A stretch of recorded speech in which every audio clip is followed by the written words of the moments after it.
하나님께서 여러분을 깊이 사랑하고 계시는 줄 믿습니다. 자, 우리가 계속해서 가버나움 회당에서 자신을 찾아온 이 유대인들과 함께 대화를 나누는 그 내용들을 살피고 있습니다. 우리가 지난주에 예수님께서 내가 곧 하늘로부터 내려온 생명의 떡이다 그 말씀하셨습니다. 그리고 51절에 있는 말씀처럼 나를 먹으면 영생할 것이다 그렇게 말씀하셨습니다.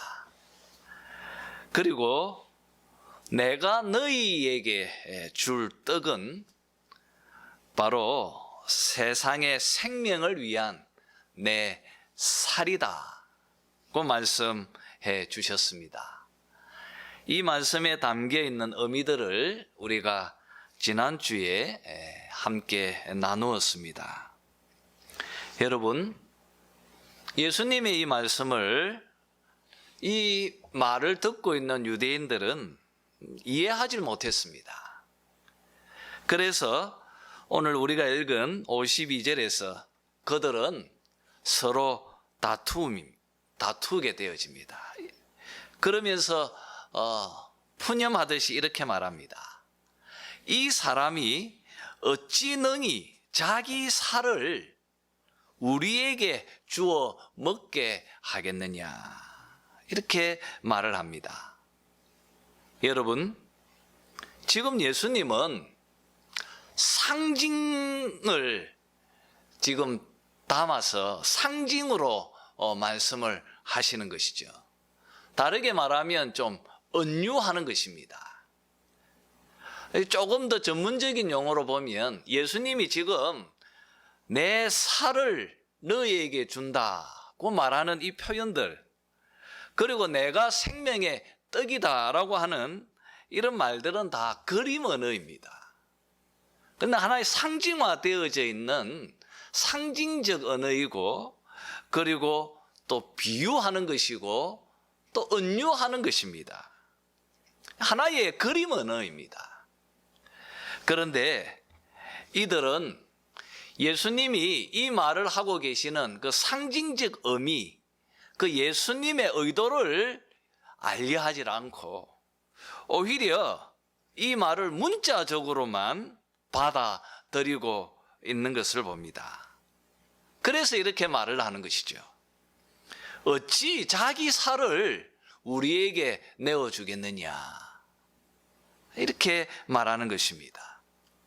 여러분, 이런 식의 신학 해석이 지금도 팽배합니다. 이걸 우리가 문자적 해석이라고 합니다. 특별히 신약 성경을 보면 요한이 쓴 책들이 참 이런 그림 언어, 이런 상징적인 언어들이 참 많이 있습니다. 대표적인 것이 요한계시록입니다. 또 여기도 그렇죠. 그런데 우리나라는 특별히 이단들에 의해서 이 요한계시록을 마치 지금 이 예수님의 말을 듣고 있는 유대인들처럼 이렇게 문자적으로 그대로 그냥 해석해버리고 자기 원하는 대로 그렇게 해석하는 그런 참 안타까운 모습들을 우리가 보게 되어집니다. 여러분, 우리는 지금 예수님이 하고 계시는 이 상징적 의미들, 예수님이 말하고 있는 그 생명의 떡, 그리고 또 나의 피, 나의 살, 또 이것을 준다고 하는 것, 그리고 이것을 먹는다고 하는 의미, 이런 예수님의 이 말씀의 의도, 그 의미를 우리가 찾아야 할 것입니다. 여러분, 주님은 53절에서부터 보다 더 좀 명확하게 생명의 떡, 그리고 나의 살, 또 나의 피, 이런 상징적인 이런 그림 언어들을 보다 더 구체적으로 설명하기 시작합니다. 53절에 주님께서 이렇게 말씀하십니다. 내가 진실로 진실로 너희에게 이르노니 인자의 살을 먹지 아니하고 인자의 피를 마시지 아니하면 너희 속에 생명이 없느니라. 그리고 54절에 내 살을 먹고 내 피를 마시는 자는 영생을 가졌고 마지막 날에 내가 그를 다시 살리리니, 이렇게 말씀하십니다. 여러분, 주님이 말씀하십니다. 너희들이 내가 주는 그 피를 마시고 그 살을 먹으면 영생을 얻을 것이다. 만약 내가 주는 이 피와 살을 먹지 않으면 너희 속에 생명이 없느니라. 만약 너희들이 이 살과 피를 먹고 마시면 영생을 얻을 것이고 마지막 날에 내가 그를 살리리라. 지금 말하고 계십니다. 여러분, 예수님의 이 살과 피, 다르게 말하는 이 생명의 떡, 이것을 먹고 마신다고 하는 의미가 무엇입니까? 제가 앞에서 계속 말하고 있지 않습니까? 주님이 그렇게 말하고 계시는 것입니다. 우리 다시 한번 확인을 해보죠. 여러분, 54절과 똑같이 평행을 이루는 규절이 있습니다. 이게 40절입니다. 여러분, 우리가 54절과 40절 두 절을 비교해 보면 지금 예수님이 말하고 있는 내 살과 피를 먹고 마신다고 하는 의미가 무엇인지를 명확히 알게 되어집니다. 한번 40절을 한번 읽어보죠. 같이 읽겠습니다. 시작. 내 아버지의 뜻은 아들을 보고 믿는 자마다 영생을 얻는 이것이니 마지막 날에 내가 이를 다시 살리리라.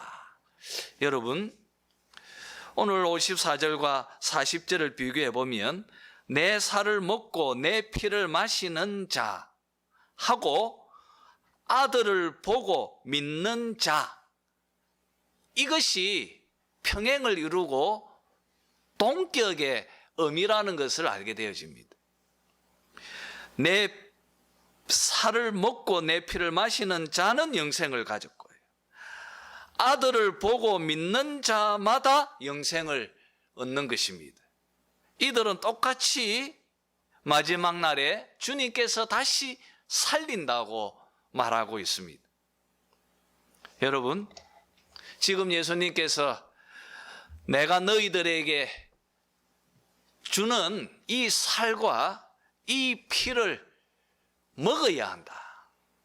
먹지 않으면 너희들은 영생을 얻을 수 없다. 생명이 너희 안에 없다.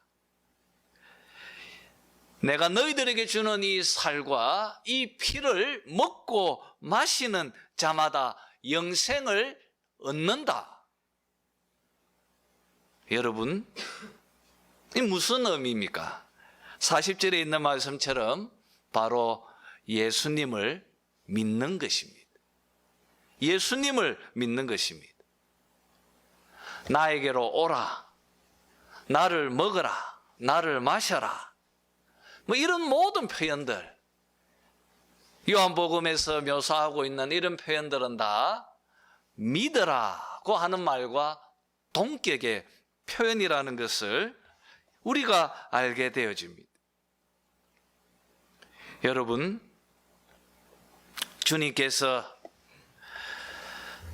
자신의 살과 피를 우리들에게 나누어 주십니다. 먹으라고 하는 표현은 믿어라, 나를 믿어라 라고 표현, 그것을 의미한다면, 그렇다면 예수님께서 자신의 살과 피를 우리에게, 그리고 너희들에게 준다라고 하는 이 표현은 무엇을 의미합니까? 그것은 바로 십자가를 의미한다고 바로 앞에 지난주에 말씀을 드렸습니다. 여러분, 우리가 이것을 보다도 좀 깊이 이해하기 위해서 구약의 제사를 좀 우리가 좀 이해할 필요가 있습니다. 특별히 구약에 있는 제사 가운데 이 정가라고 하는 이 정가 사상이 있습니다. 전달돼, 전가. 이것을 우리가 조금 더 구체적으로 이해할 필요가 있습니다. 여러분, 이스라엘 백성들은 성전으로 나아가서 하나님과 교제를 해야 했습니다. 그런데 그들은 하나님과 바로 교제할 수 없습니다. 무엇 때문입니까? 우리들 안에 있는 죄 때문입니다. 우리의 이 죄를 속량받고 구속받고 속함을 받아야 하는 것입니다. 그 죄는 하나님과의 교제를 단절시키는 것입니다. 성경은 죄의 값은 뭐라고 했습니까? 죄의 값은 사망입니다. 그러니까 거룩하신 하나님 앞에 죄인이 서면 죽어야 합니다. 이것이 하나님께서 정하신 규칙입니다. 죄의 값은 사망이기 때문에 죄인된 인간은 하나님 앞에 서면 죽어야 하는 것입니다. 그래서 하나님은 이스라엘 백성들, 그리고 죄인된 우리 인간들이 이 죄 문제를 해결하기 위해서 주신 제도가 바로 제사제도입니다. 여러분, 제사로 통하여서 내가 하나님 앞에 죄로 인하여 죽어야 하는데 나를 대신해서 내가 가지고 온 그 재물이 그 죄로 인해서 죽는 것입니다. 바로 그 재물이 나의 죄값을 대신 치루어서 나 대신 재물이 죽는 것입니다. 이것이 제사의 핵심입니다. 여러분, 제사를 드리기 위해서 이 사람이, 이스라엘 백성이 재물을 이 제단 앞으로 끌고 옵니다. 부자들은 소를 드리고요. 또 이스라엘 백성들을 전체를 대표할 때 소를 드리고요. 또 일반 평민들은 양을 드리고요. 그리고 정말 가난한 사람들은 비둘기를 드리도록 하셨습니다. 그렇게 해서 이제 그 제물을 제사장 앞에서, 제단 앞에서 이 사람이 그 제물 위에 손을 얹습니다. 자기의 죄가 정가되는 것입니다. 무엇에 정가되는 겁니까? 바로 자기가 가지고 온 그 제물에 자기의 죄가 정가되는 것입니다. 그리고 이 사람은 이 양을 죽입니다. 각을 뜹니다. 그리고 제사의 용도에 맞게 제사장은 그 제물을 불타는 그 제단 위에 태웁니다. 하나님은 그 제물을 흠량하십니다. 여러분, 우리가 여기서 굉장히 중요한 것을 하나 짚어 놓아야 합니다. 여러분, 이 제사 제도 속에서 우리를 속량하고 우리를 구원케 하는 것은 이 제사 제도라고 하는 이 형식이 아니라는 것을 알아야 합니다. 여러분, 제사 제도가 우리를 속량하는 것이 아니고요, 그 제사가 우리를 구원하는 것이 아니라는 것을 알아야 합니다. 제사는 하나의 형식일 뿐입니다. 제사는 하나님의 그 진리를, 하나님의 그 많은 하나님의 말씀들을 담고 있는 하나의 모형이고 하나의 상징일 뿐입니다. 말 그대로 제사를 드리는 그 행위 자체가 하나의 그림 언어일 뿐이라는 것입니다. 중요한 것은 그 속에 담고 있는 내용입니다. 우리를 향하여 너는 죄인이다. 너는 그 죄로 인하여 죽어야 한다. 네 안에 그 죄가 해소되어지지, 용서받지 않으면 나와 함께 교제를 나눌 수 없다. 그리고 여러분, 구원은 또 어떻게 받습니까? 성경은 창세기에서부터 요한계시록까지 초지일관으로 구원은 오직 믿음으로 받는다고 말하고 있습니다. 제사를 드리는 그 행위가 우리를 구원케 하는 것이 아니라는 거예요. 어떤 분은 구약시대는 제사로 통하여서 구원을 받았다고 말하는데 그건 오해입니다. 아닙니다. 성경은 한결같이 구원은 오직 믿음으로 받는다고 우리에게 들려주고 있습니다. 여러분, 아브라함이 어떻게 어렵다고 하나님으로부터 칭함을 받았습니까? 하나님께서 아브라함을 어떻게 연락하셨습니까? 그의 믿음을 보고 하나님께서 그를 어렵다 하셨습니다. 제사도 동일합니다.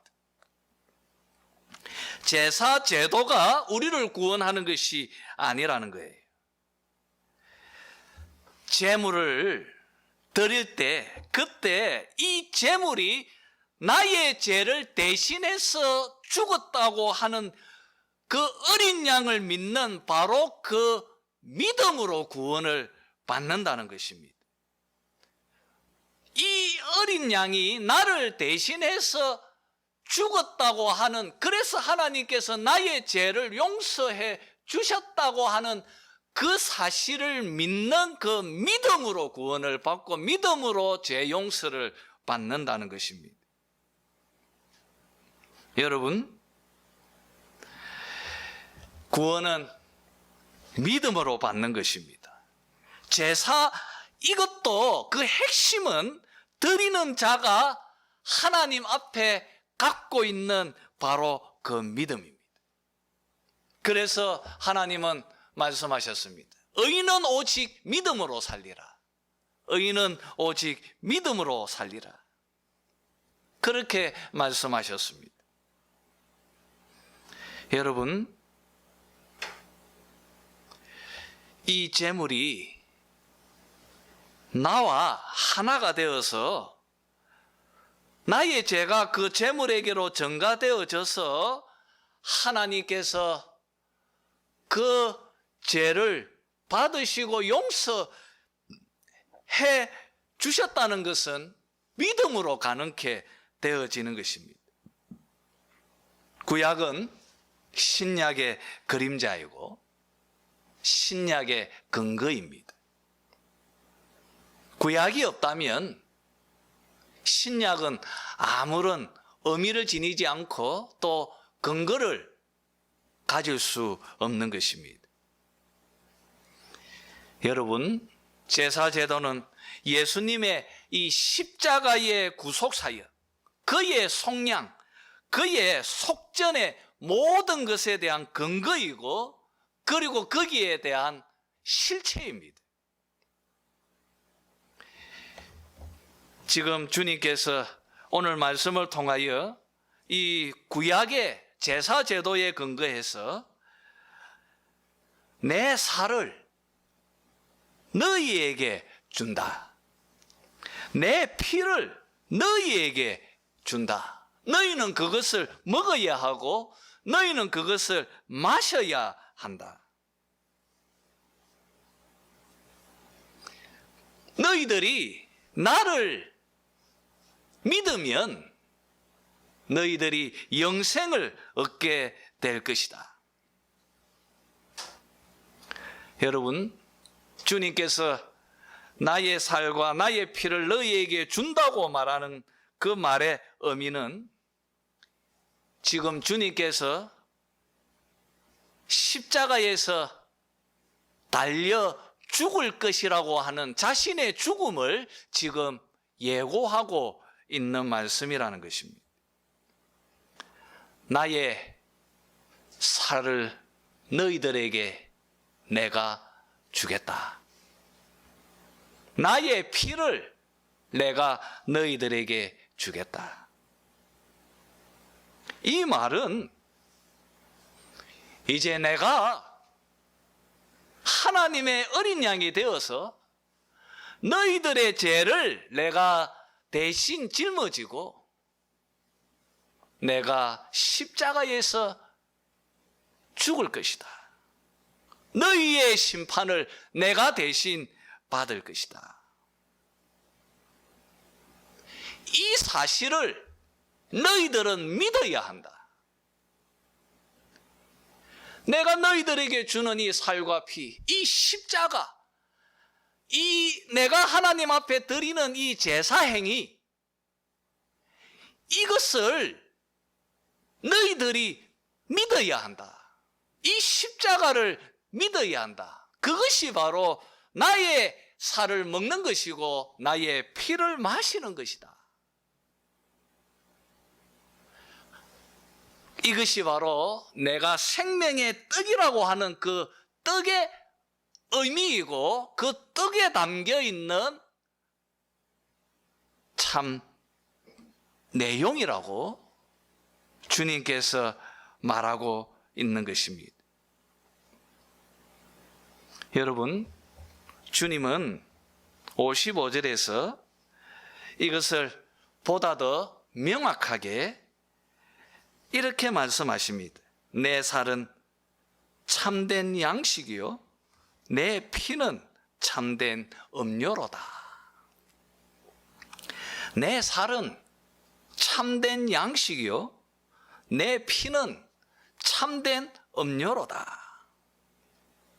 이렇게 말씀하시면서 죄로 인하여 죽은 우리의 영혼이 하나님 앞에서 다시 살아나서 하나님과 새로운 그런 생명의 교제를 나눌 수 있는 유일한 길은 바로 자신이 우리에게 주고 있는 이 살과 피, 바로 이 십자가 외에는 없다고 하는 것을 주님은 55절에서 참된 양식이고 참된 음료로다고 말하면서 우리에게 강조하고 계십니다. 여러분, 생명의 떡이신 예수님 밖에는 우리는 구원받을 길이 없습니다. 그가 우리에게 주는 이 살과 피를 먹고 마시는 것 외에는 우리는 구원받을 길이 없습니다. 이것이 하나님께서 우리에게 정해놓으신 하나님의 방식이고 하나님의 규칙입니다. 사랑하는 성도 여러분, 오늘 말씀은 주님이 왜 십자가를 지셔야 하는지, 주님은 왜 죽으셔야 했는지,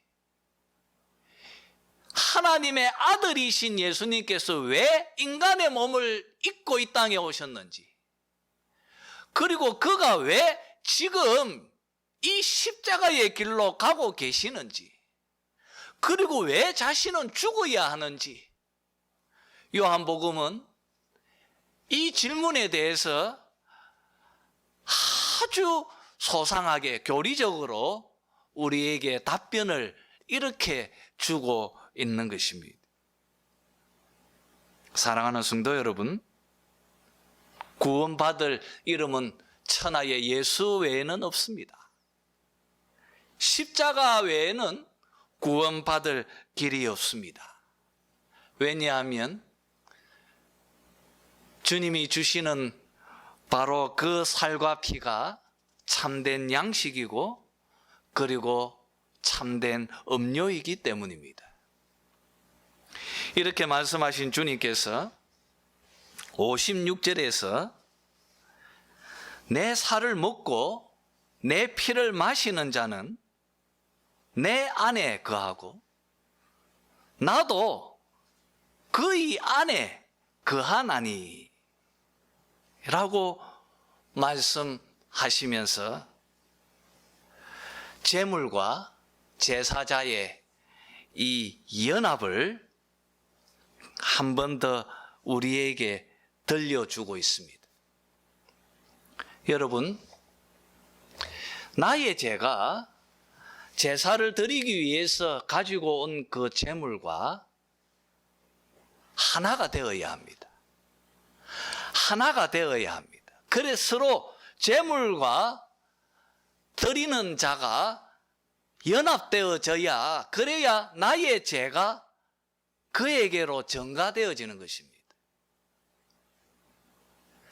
전가라고 하는 이 말은 연합을 전제로 하고 있는 단어입니다. 연합. 주님은 이것을 지금 56절에서 58절까지 우리에게 보다 더 구체적으로 설명해 주고 계십니다. 이 말씀을 마치시면서 주님은 유대인들과의 대화를 끝맺고 있습니다. 여러분, 한번 생각해 보십시오. 무엇이 제물과 제사를 드리는 자와 하나로 연합케 할까? 무엇이 이 둘 사이를 하나로 연합시킬까? 믿음입니다. 여러분, 그것이 믿음입니다. 이 둘이 하나가 되어야 제물이 나의 죄를 짊어지고 죽을 수가 있는 것입니다. 전가를 위해서는 반드시 연합이 필요합니다. 그리고 이 연합을 가능하게 하는 것이 믿음입니다. 이것을 주님께서 계속 강조하고 있는 것입니다. 내가 너희들에게 주는 살과 피를 먹고 마셔라. 그러면 너희는 내 안에 있고 내가 너희 안에 있다. 여러분, 먹고 마시면 예수가 나와 하나가 되는 것입니다. 먹고 마신다는 것이 무엇을 의미한다고 했습니까? 믿음이지 않습니까? 여러분, 믿음만이 이 신비한 연합을 가능케 하는 것입니다. 오직 믿음입니다. 이 믿음이 예수와 나를 하나로 연합시키고 하나가 되게 하는 것입니다. 주님은 바로 이 둘이 하나 되는 것, 이 연합을 굉장히 실체적으로 선명하게 우리에게 이해되어지도록 이 말을 지금 하고 계시는 것입니다. 이게 전형적인 그림 언어입니다. 이게 상징이고 비유입니다. 떡을 먹으면 그 떡이 우리 안에 있어 그 떡은 나와 하나가 되는 것입니다. 우리가 예수의 살을 먹으면, 우리가 예수의 피를 마시면 우리 안에 그 살과 피가 우리 안에 있는 것입니다. 하나가 되는 것입니다. 주님께서 바로 이 연합을 강조하시려고 이 조금은 난해한 이 상징적인 이 그림 언어를 들어서 우리에게 말하고, 그렇게 말한 그 목적을 이제 이 대화의 마지막 부분에 우리에게 정리해서 들려주고 있습니다. 여러분, 56절의 말씀처럼 내 살을 먹고 내 피를 마시는 자는 내 안에 거하고 나도 그의 안에 거한다 말하고 있습니다. 바울은 이것을 그의 서신서를 통하여서 지속적으로 우리에게 강조하며 그의 서신을 기록하고 있는 것을 봅니다.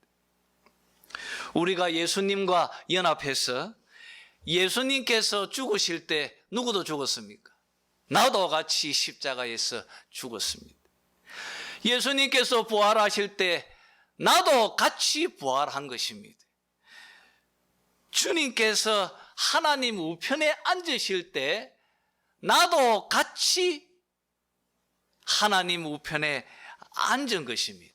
에베소서에서 바울은 들려주고 있습니다. 이 연합의 교리를 가장 잘 설명하고 있는 구절이 갈라디아서 2장 20절의 말씀이지 않습니까? 내가 그리스도와 함께 십자가에 못 박혔나니 그런즉 이제는 내가 사는 것이 아니요 오직 내 안에 그리스도께서 사시는 것이라. 이제 내가 육체 가운데 사는 것은 나를 사랑하사 나를 위하여 자기 자신을 버리신 하나님의 아들을 믿는 믿음 안에서 사는 것이라. 여러분, 이렇게 그리스도의 살과 피를 먹고 마시는 것, 바로 이 믿음이 바로 이 신비한 영적 연합을 가능하게 하는 것입니다. 믿음 안에 산다는 것은 예수 안에 산다는 것이고, 믿음 안에 산다는 것은 나와 예수가 하나가 된다는 것을 의미하는 것입니다. 그래서 바울은 예수 안에서, 주 안에서 끊임없이 이 말을 반복하고 있는 것을 보게 되어집니다. 계속해서 주님은 57절에서 예수와 하나로 연합한다는 것은 하늘의 아버지와 하나로 연결되어져서 우리는 예수와 연합해서 예수와 하나가 되면 그로 통하여서 하늘 아버지와 하나로 연합케 되어진다는 것을, 이런 연합에 대한 확장을 우리에게 들려주고 있습니다. 여러분, 57절에서 주님이 이렇게 말씀하십니다. 살아계신 아버지께서 나를 보내심에 내가 아버지로 말미암아 사는 것 같이, 내가 아버지로 말미암아 사는 것 같이 나를 먹는 그 사람도 나로 말미암아 살리라. 여러분, 요한복음에서의 구원의 개념은 생명의 근원이신 하나님과 연합하는 것입니다. 생명은 하나님께 있습니다. 그 하나님으로부터 소통하고 그 하나님과 교제하고 그 하나님과의 하나 된 이 관계를 맺을 때 그때 영생을 얻고, 그것이 바로 생명이고 그것이 바로 구원입니다. 이 요한복음의 영생의 개념입니다.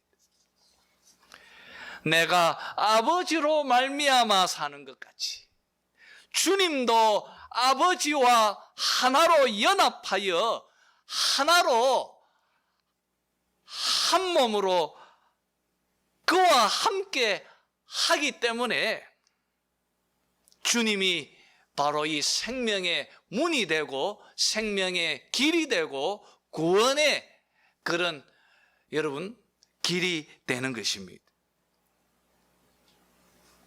여러분, 성경에서 말하는 구원은 관계적 용어입니다. 이것을 우리는 좀 분명히 알아야 합니다. 그래서 예수님께서 요한복음 15장에서 나는 포도나무요 너희는 가지라. 그가 내 안에 내가 그 안에 거하면 사람이 열매를 많이 맺나니 나를 떠나서는 너희가 아무것도 할 수 없느니라. 주님께서 말씀한 이유입니다.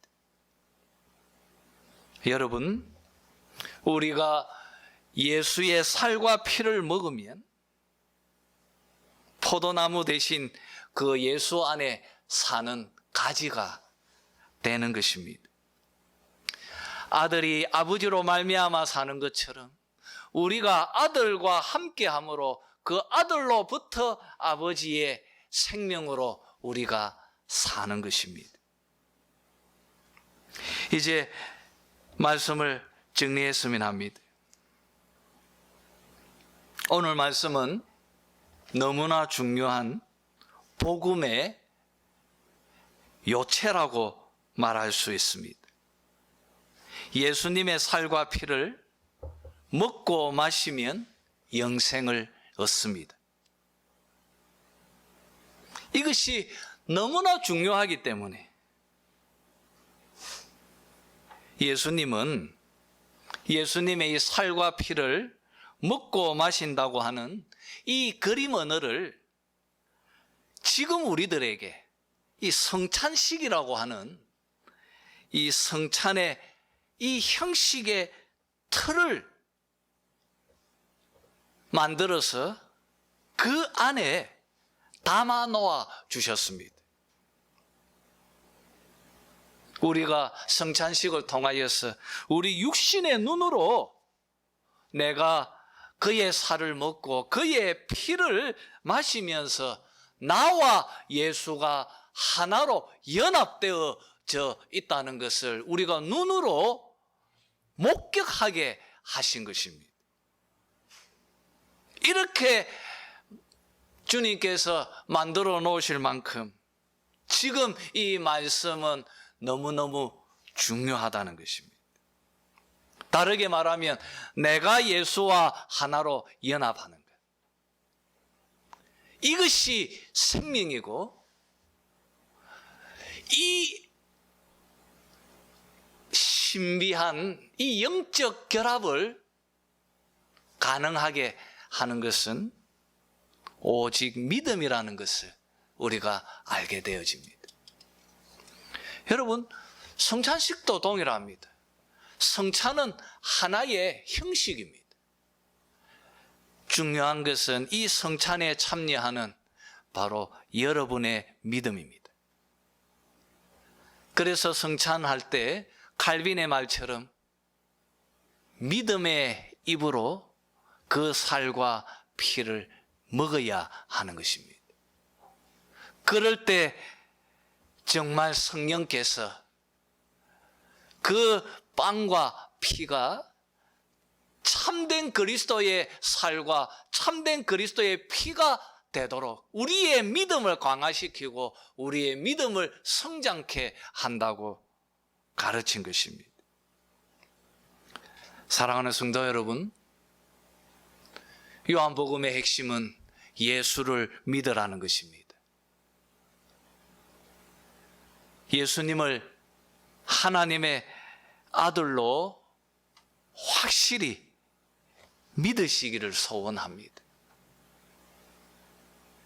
예수님께서 십자가에서 나의 죄를 대신 속량하셨다는 것을, 그분이 나의 죄를 대신 짊어지시고 십자가에서 나의 죄를 짊어지시고 내가 받아야 할 그 저주와 내가 받아야 할 그 하나님의 심판을 그가 대신 받으심으로 아무런 의가 없는 우리가 하나님 앞에 예수 믿는 그 믿음으로 우리가 의인이 되어진 것입니다. 이것을 여러분 믿으시기를 바랍니다. 여러분이 그 예수를 믿을 때 예수와 여러분은 하나로 연결되어집니다. 이 신비한 연합이 여러분 속에 성령께서 그것을 가능케 하는 것입니다. 여러분, 이 믿음 위에 굳건히 서서 오늘 주님 말씀처럼 마지막 때에 여러분의 부활을 눈으로 직접 체험하고 경험하는 그런 여러분들이 다 되시기를 주님의 이름으로 축원합니다.